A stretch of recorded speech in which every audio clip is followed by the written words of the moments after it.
Freeman delusion, the organised pseudo-legal commercial argument in Australia.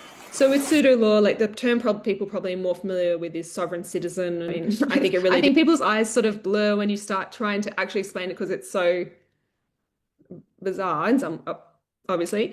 So the language of sovereign citizen came from the United States. There's no clear number about the people who say whether they're a sovereign citizen or not. The language of sovereign citizen is disputed by many of these people because they say that it's a pejorative term and they don't want to be associated with it. And so I guess pseudo-law is a broader term for sovereign citizens. They're one subset within that larger group. So a sovereign citizen is a particular type of a pseudo-law movement.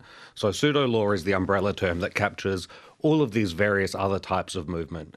Sovereign citizen is probably the most famous and the one that most people are familiar with, but there's a whole bunch of other groups.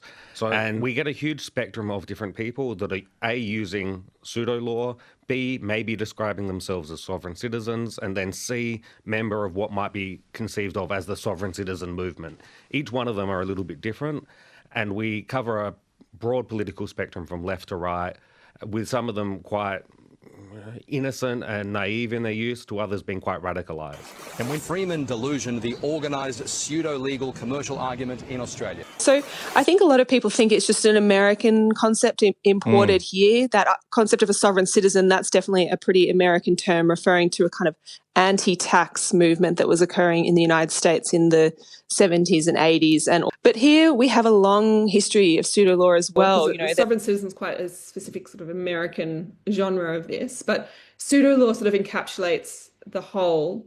Broadly, we use the term pseudo-law in our book just to capture the whole range of ideas that kind of fall under this bucket in Australia, because we have a long history of it here. That predates even some of those American sovereign citizen concepts. So we have people going all the way to the High Court in the 80s and 90s arguing that Australian currency is not legal tender. You know, that guy was eventually declared a vexatious litigant, actually. So we have our own history here. But I guess to put some, define it a little, I would say that pseudo-law encompasses a range of beliefs that essentially argue that certain laws are illegitimate or that the government has no authority. Yeah, so talking to people that have tracked these ideas through the courts, they pointed to all these different key moments as where the Australian legal system shifted in some way or some sort of pivotal moment in our political history. So the Australia Act, Australia began to kind of divorce its legal system from the UK, so you could no longer appeal to the Privy Council back in the United Kingdom. The High Court here became the highest authority.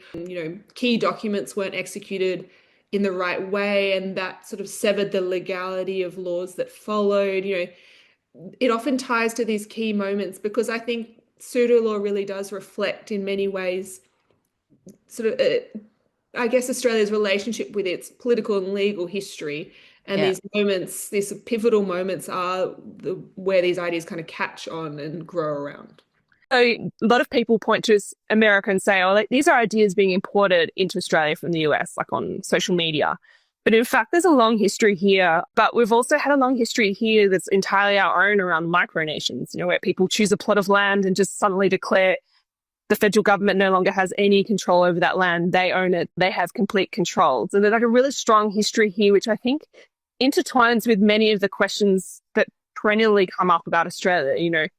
What's the effect of colonialisation? What is ownership of the land? What does the law mean to us here? Because we have this strange relationship with the UK. We still have our head of state over there, which just reflects, I think, our complex relationship with law and power. Freeman delusion, the organised pseudo-legal commercial argument in Australia.